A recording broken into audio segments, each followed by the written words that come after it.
হযরত মাওলানা মুফতি আবুল হাসান হাবিবী সাহেব, হযরত মাওলানা মুফতি আবুল হাসান হাবিবী সাহেব, ইমাম ও খতিব হযরত আবু বকর সিদ্দিক রাদিয়াল্লাহু তাআলা আনহু জামে মসজিদ।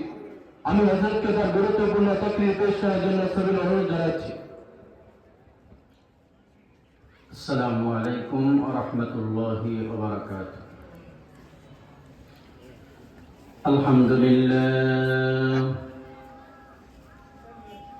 আলহামদুলিল্লাহি নাহমাদুহু ওয়া নাস্তাঈনুহু ওয়া নাস্তাগফিরুহু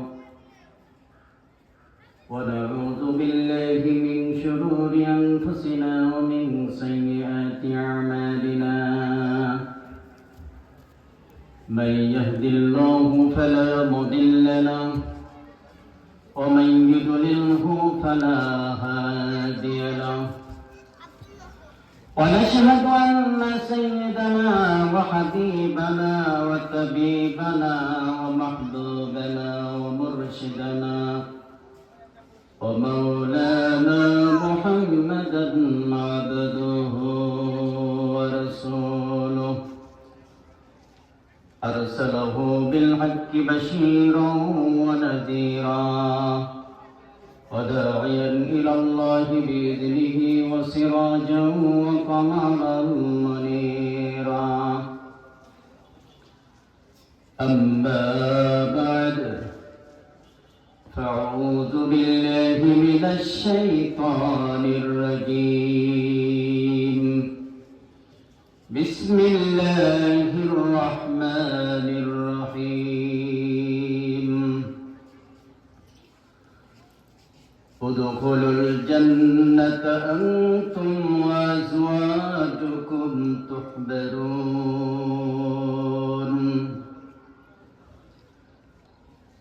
وعن أبي هريرة رضي الله تعالى عنه قال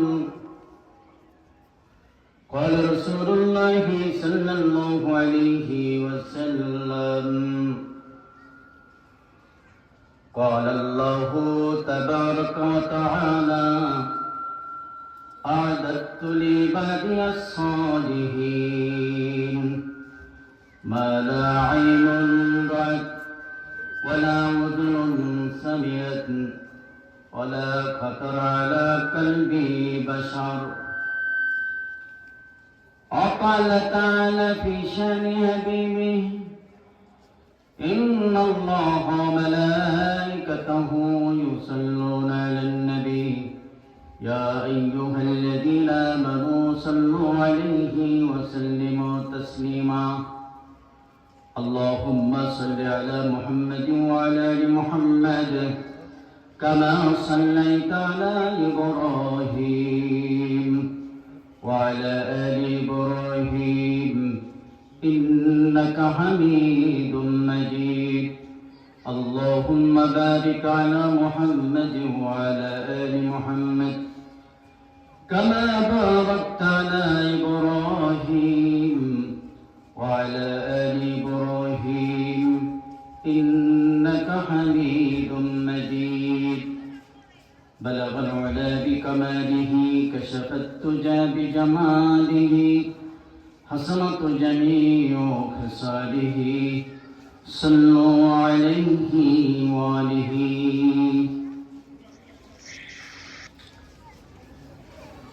জামিয়া আলহাজ আব্দুল আউয়াল চিশতি কওমি মাদ্রাসা হাফেজ ছাত্রদের দস্তরবন্দির উপলক্ষে 25তম বার্ষিক ওয়াজ মাহফিলের সম্মানিত সভাপতি সাহেব, দাওয়াতি উলামায়ে কেরাম, মঞ্চে উপবিষ্ট উলামায়ে কেরাম, মুরব্বিয়ে ইজাম, সামনে উপবিষ্ট দিন দরদি মুসলিম ভাইয়েরা, পর্দার আড়ালে অবস্থানরতা শ্রবণরতা সম্মানিতা মা ও বোনেরা,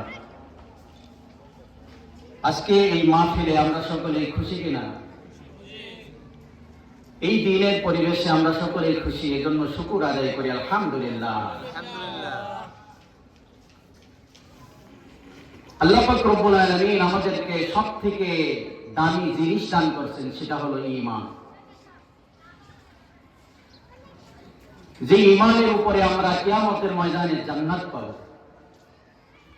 কথা ঠিক কিনা? কোন বেঈমানের জন্য কি জান্নাত? না ঈমানদারদের জন্য জান্নাত? ঈমানদারদের জন্য জান্নাত। আল্লাহ পাক রব্বুল আলামিন যা কিছু সৃষ্টি করেছেন সব কিছু ঈমানদার বান্দাদের জন্য সৃষ্টি করেছেন। যে জমিনের উপরে আমরা আছি, এরকম 7টা জমিন আল্লাহ তাআলা সৃষ্টি করেছেন, 7টা আসমান আল্লাহ তাআলা সৃষ্টি করেছেন। প্রথম আসমানকে আল্লাহ তাআলা স্থির পানি দ্বারা সৃষ্টি করেছেন। দ্বিতীয় আসমানকে আল্লাহ তাআলা লোহা দ্বারা সৃষ্টি করেছেন। তৃতীয় আসমানকে আল্লাহ তাআলা তামা দ্বারা সৃষ্টি করেছেন। চতুর্থ আসমানকে রূপা দ্বারা সৃষ্টি করেছেন। পঞ্চম আসমানকে আল্লাহ তাআলা স্বর্ণ দ্বারা সৃষ্টি করেছেন। ষষ্ঠ আসমানকে আল্লাহ তাআলা ইয়াকুত পাথর দ্বারা সৃষ্টি করেছেন। সপ্তম আসমানকে আল্লাহ তাআলা নূরের পাথর দ্বারা সৃষ্টি করেছেন। এই জমিন থেকে প্রথম আসমানের দূরত্ব 500 বছরের রাস্তা। প্রথম আসমান থেকে দ্বিতীয় আসমান দূরত্ব অনুরূপ ভাবে 500 বছরের রাস্তা। প্রতিটা আসমানের দূরত্ব একটা থেকে একটা 500 বছরের রাস্তা।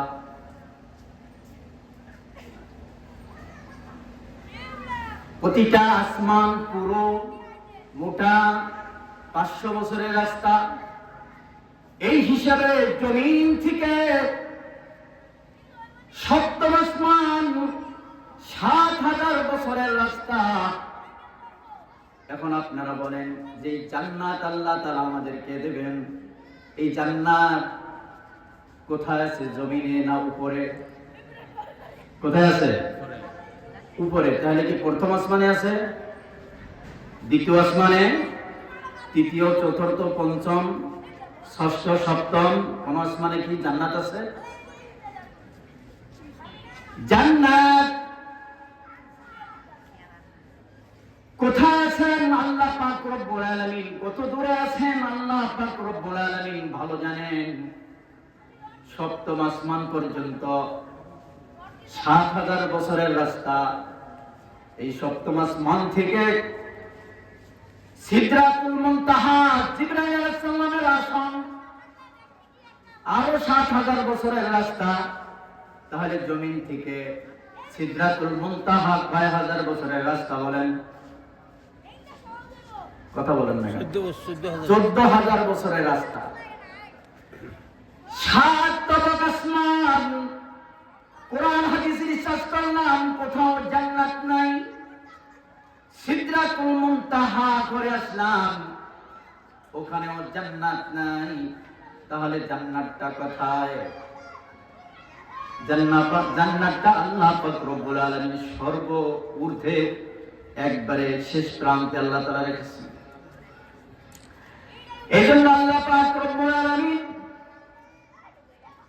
পবিত্র কোরআনে কারীমের ভিতরে আয়াতে কারিমা নাযিল করেছেন, ওয়াতাসিমু বিহাবলিল্লাহি জামিআ। আল্লাহ পাক রব্বুল আলামিন বলেন, মুমিন মুসলমান,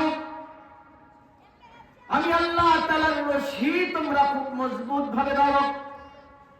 এই আয়াত দ্বারা আল্লাহ তাআলা কি বোঝাইলেন? এই আয়াত দ্বারা এটা বোঝাইতেছেন, ও মুমিন মুসলমান, তোমরা এক সময় জান্নাতে ছিলা, আর এই জান্নাতটা তো উপরে। তার প্রমাণ অন্য একটা আয়াত দ্বারা বোঝা যায়। আল্লাহ পাক রব্বুল আলামিন অন্য একটা আয়াতের ভিতরে বলতেছেন, কুলনা হাবিতু মিনহা জামিয়া। আল্লাহ পাক রব্বুল আলামিন সাইয়্যিদনা হযরত আদম আলাইহিস সালাতু ওয়াস সালাম এবং হাওয়া আলাইহিস সালাম যখন ওনারা পদস্খলন ঘটলো, অর্থাৎ গন্ধম ফল যখন খাইলেন, আল্লাহ পাক রব্বুল আলামিন বললেন তোমরা নেমে যাও। একথা বলেন নাই তোমরা বের হয়ে যাও। তাহলে নামতে গেলে উপর থেকে নিচে নামতে হয়, কথা ঠিক কিনা? তাহলে জান্নাত আমরা খুঁজে পেলাম কোথায়? অনেক উপরে। কত উপরে আল্লাহ পাক রব্বুল আলামিন ভালো জানেন। এখন আল্লাহ পাক রব্বুল আলামিন বলতেছেন ওয়াতাসিমু বিহাবলিল্লাহি জামিয়া, আমি আল্লাহ তাআলার রশি খুব মজবুত ভাবে ধরো। আল্লাহ তাআলা রশি ধরার জন্য কেন বললেন? দুনিয়ার একটা উদাহরণ দিলে, দুনিয়ার ভিতরে আমরা দেখি যে সমস্ত মানুষগুলো গভীর কুয়ার ভিতরে পড়ে যায়, তো তাদেরকে আমরা ওই কুয়া থেকে উঠাই কি দিয়ে? রশি দিয়া। আল্লাহ পাক রব্বুল আলামিন ওই উপর থেকে এই দুনিয়ার জমিনে আমাদেরকে নামায় দিয়েছেন। এখান থেকে আবার ওই জান্নাতে উঠতে হলে আল্লাহ তাআলার দেওয়া রশি ধরে বেয়ে বেয়ে উঠতে হবে। রশি ধরতে হলে কয় আঙ্গুল লাগে? 4 আঙ্গুল দিয়ে ধরতে পারবেন না 5 আঙ্গুল লাগবে?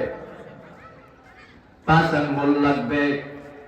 5 আঙ্গুল ছাড়া রশি ধরা যায় না, কথা ঠিক কিনা?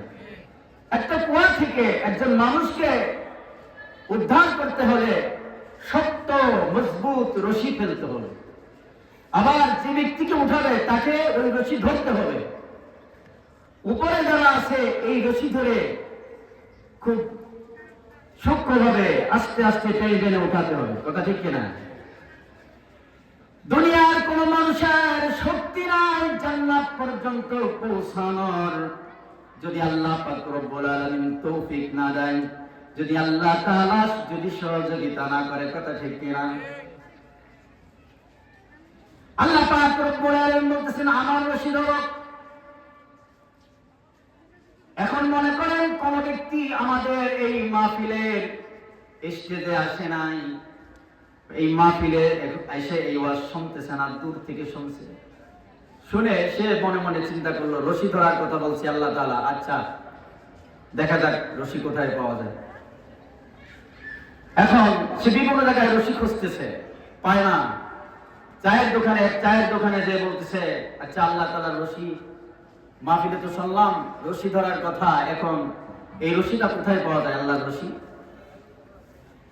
তো একজন সে ঠিকানা দিয়ে দিচ্ছে, আচ্ছা রশি তুমি পাও না, রশি তো ফরিদপুরে। রশি কোথায়? 8 রশি আছে না? বেহেশত কয়টা? 8টা।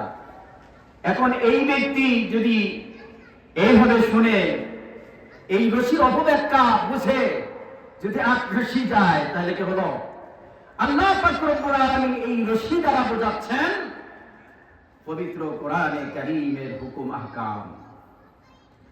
সমস্ত মুফাসসিরিন একমত ওয়াতাসিমু বিহাবলিল্লাহি জামিআ, আল্লাহ রাব্বুল ইজ্জাত যে বললেন আমার রশিটা খুব মজবুত ভাবে ধরো, এই রশি ছেড়ো না। সমস্ত মুফাসসিরেরা একমত এই রশি দ্বারা বোঝানো হয়েছে পবিত্র কোরআনে কারীম। এখন এই রশি ধরতে হবে 5 আঙ্গুল দিয়ে, তাই না? প্রথম আঙ্গুলের দ্বারা উদ্দেশ্য হলো কালিমা ঈমান, লা ইলাহা ইল্লাল্লাহু মুহাম্মাদুর রাসূলুল্লাহ সাল্লাল্লাহু আলাইহি ওয়াসাল্লাম। দ্বিতীয় রশি দ্বারা বোঝানো হয়েছে ইবাদত। তৃতীয় আঙ্গুল দ্বারা বোঝানো হয়েছে মুআমালাত। চতুর্থ রশি দ্বারা বোঝানো হয়েছে মুআশারাত। আর পঞ্চম আঙ্গুল দ্বারা বোঝানো হয়েছে আখলাক।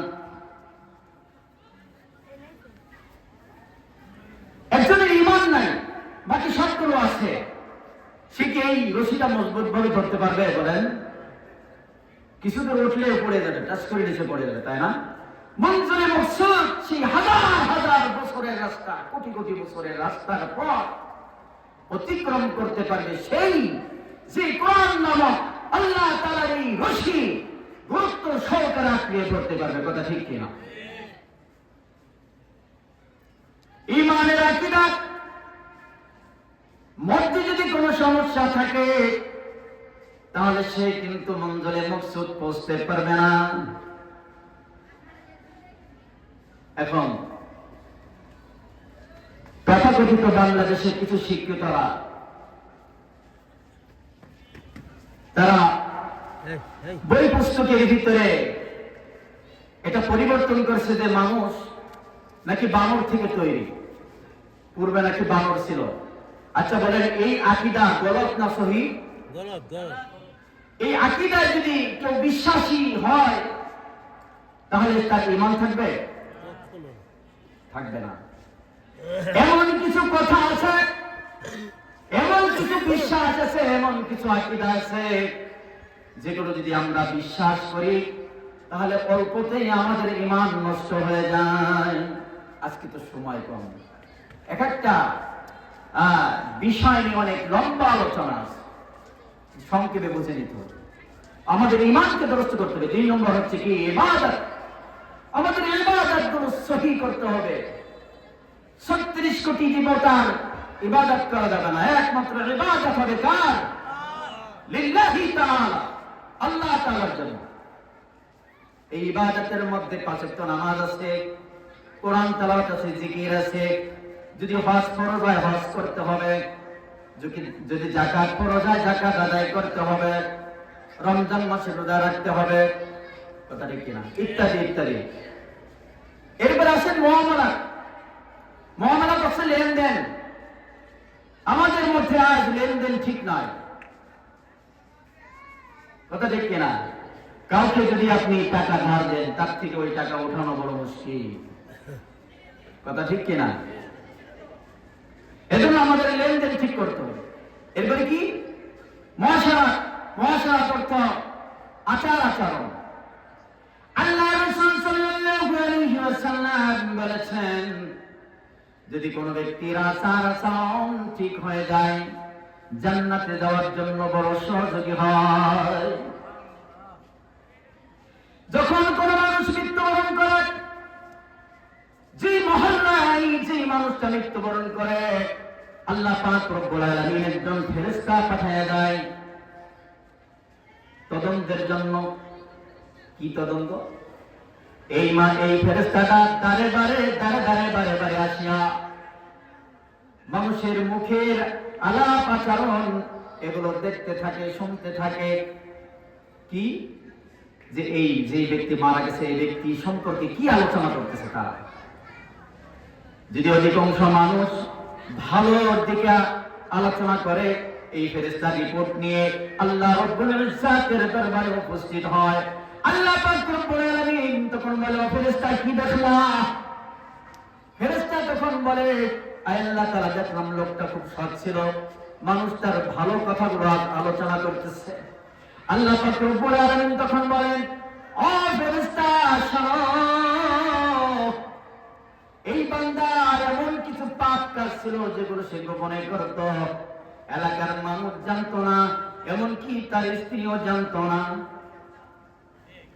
আজ যেহেতু এলাকার মানুষ তার ভালো গুণগুলো নিয়ে আলোচনা করতেছে, ভালো বিষয়গুলো সাপোর্ট করতেছে, ও ফেরেশতা জেনে রাখো, আমি আল্লাহ পাক রব্বুল আলামিন তার এই গোপন পাপগুলো মাফ করে তাকে জান্নাত নসিব করে দিলাম। তাহলে আচার আচরণ ঠিক করতে হবে কিনা বলেন? 5 নম্বর হলো আখলাক। আখলাক মানে চরিত্র। চরিত্র দ্বারা যেটা আমরা বুঝি, লজ্জা স্থানকে হেফাজত করা, চক্ষুকে হেফাজত করা। যদি কোনো ব্যক্তি তার লজ্জা স্থানকে হেফাজত করতে পারে এবং চক্ষুকে হেফাজত করতে পারে, আল্লাহ পাক রব্বুল আলামিন যেদিন কোথাও ছায়া থাকবে না, একমাত্র আরশে আজিমের ছায়া ব্যতীত, ওই দিন আল্লাহ পাক রব্বুল আলামিন তার আরশে আজিমের ছায়ার নিচে তাকে সম্মানিত করবেন। সুবহানাল্লাহ। সম্মানের তাজ তাকে পরায় দেবেন, আর সে আজিমের নিচে তার স্থানটা দেবেন। সুবহানাল্লাহ। তাহলে আল্লাহ পাক রব্বুল আলামিন যে বললেন ওয়াতাসিমু বিহাবলিল্লাহি জামিআ, আল্লাহ তাআলার রশি খুব মজবুত ভাবে ধরার জন্য বলেছেন। তাহলে এই রশি আমরা কয় আঙ্গুল দিয়ে ধরবো বলেন? 5 আঙ্গুল। প্রথম আঙ্গুল হলো ঈমান, দ্বিতীয় আঙ্গুল হলো ইবাদত, তৃতীয় আঙ্গুল হলো মুআমালাত, আর চতুর্থ আঙ্গুল হলো মুআশারাত, আর পঞ্চম আঙ্গুল হলো আখলাক। ঈমান, ইবাদত, মুআমালাত মানে কি? লেনদেন। মুআশারাত মানে আচার আচরণ সুন্দর করতে হবে। আখলাক মানে চরিত্র সুন্দর করতে হবে। তাহলে এই রশিটা আমার মজবুত ভাবে ধরা হবে। এবার আল্লাহ তাআলা ডাক যেদিন আসবে ওদিন আমি আস্তে এই রশি ধরে কোথায় চলে যাব? জান্নাতে চলে যাব। আল্লাহ রাব্বুল ইজ্জাত এখন বলেন উদখুলুল জান্নাতা আনতুম ওয়া আজওয়াজুকুম তুহবারুন। আল্লাহ তাআলা সূরা যুখরুফের 70 নম্বর আয়াতের ভিতরে আল্লাহ রাব্বুল ইজ্জাত বলেন, ওগো ঈমানদাররা শোনো, তোমরা তোমাদের নিজ নিজ স্ত্রীদেরকে নিয়ে জান্নাতের ভিতরে দাখিল হও। জান্নাতের ভিতরে আনন্দে জান্নাতের ভিতরে প্রবেশ করো। এখন প্রশ্ন হলো, আমার স্ত্রী তো বদআখলাক, আমার স্ত্রী তো ভালো না, সে দিন শরিয়াত কিছু মানে না, পরহেজগার, সে কিভাবে জান্নাতে যাবে?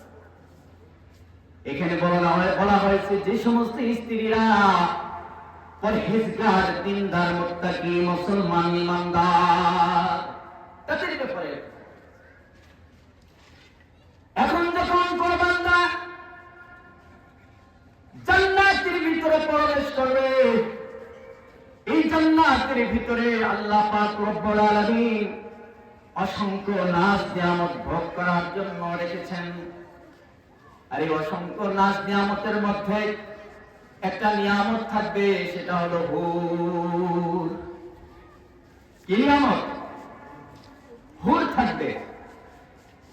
এই হুরদের সাথে জান্নাতের ভিতরে বিবাহ হবে।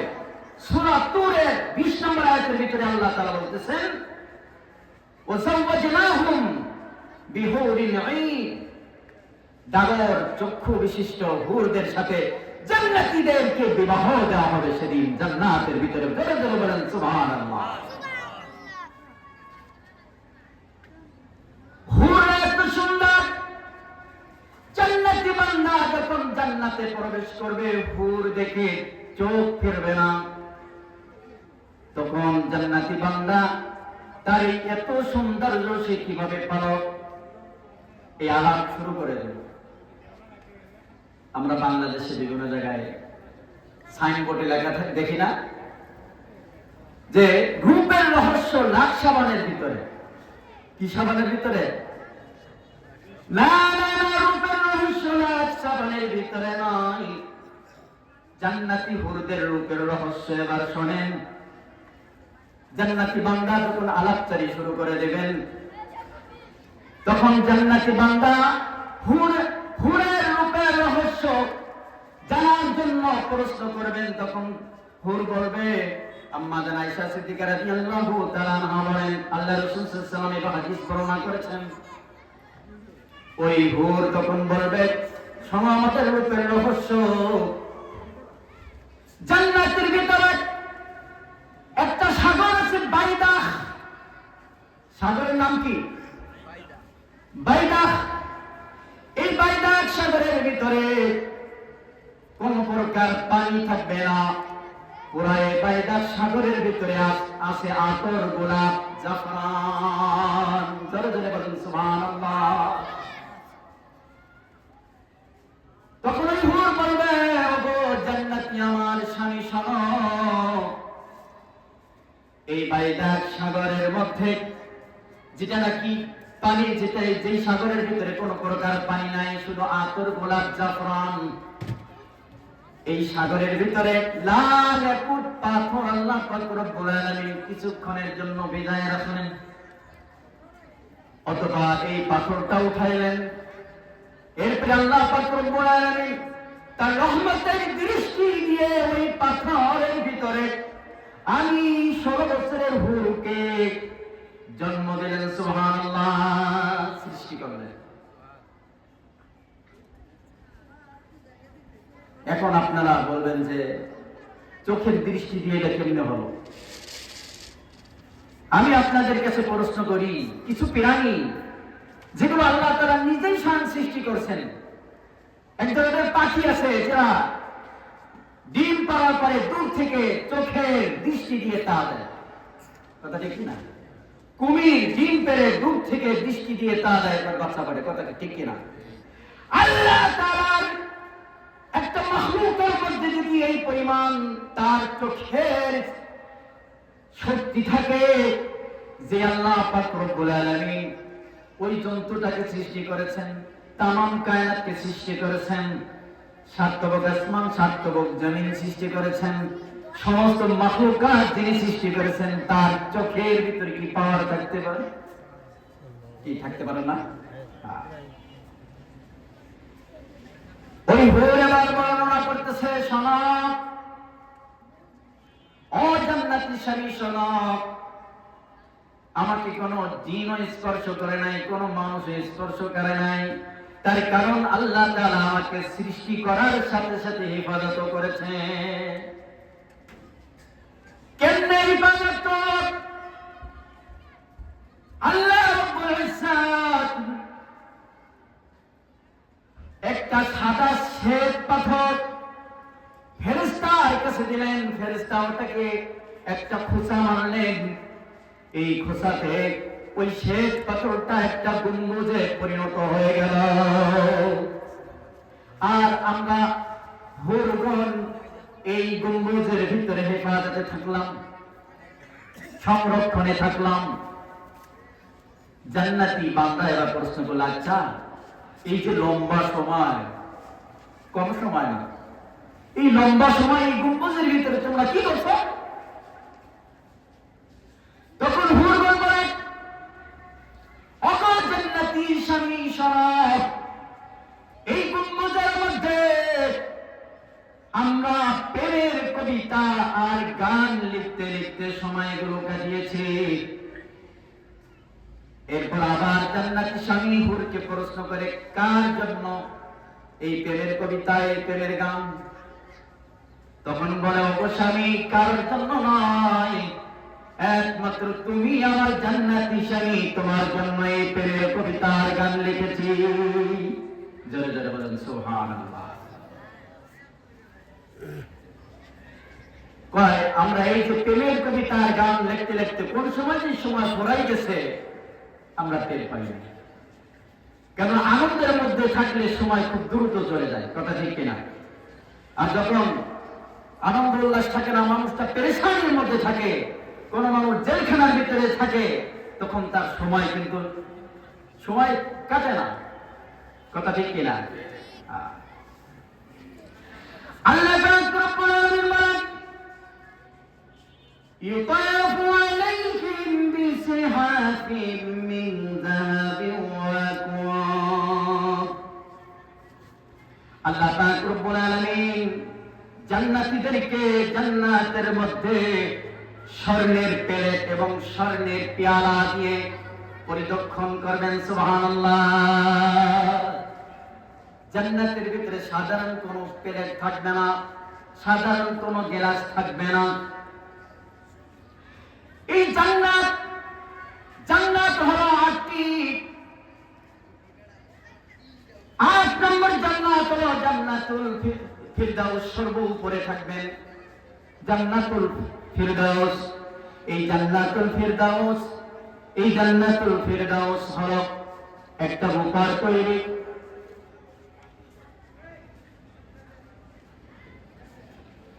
একটা হলো স্বর্ণের তৈরি, আর একটা হলো রূপার তৈরি। আল্লাহ পাক রব্বুল আলামিন যারা ঈমান আমল 1 নম্বর, নবীর সুন্নাতের বরখিলাফ কোনো আমল করে না, প্রতিটা আমল রাসূল করিম সাল্লাল্লাহু আলাইহি ওয়াসাল্লামের সুন্নাত অনুযায়ী করে, আল্লাহ রাব্বুল ইজ্জাত তাদেরকে জান্নাতুল ফিরদাউস দান করবেন, বলেন সুবহানাল্লাহ। আজানের সময় হয়ে গেছে, এজন্য আজকের জন্য এখন এই সময়ের জন্য এখানেই আলোচনা শেষ। মাগরিব বাদ অন্য হযরত উলামায়ে কেরাম আছেন, ওনারা বয়ান করবেন, ইনশাআল্লাহ প্রধান বক্তা উঠবেন। আমরা ধীর স্থির ভাবে মনোযোগ সহকারে ইনশাআল্লাহ বয়ান শুনবো, ঠিক আছে ইনশাআল্লাহ। আল্লাহ তাআলা আমাদেরকে কবুল করেন।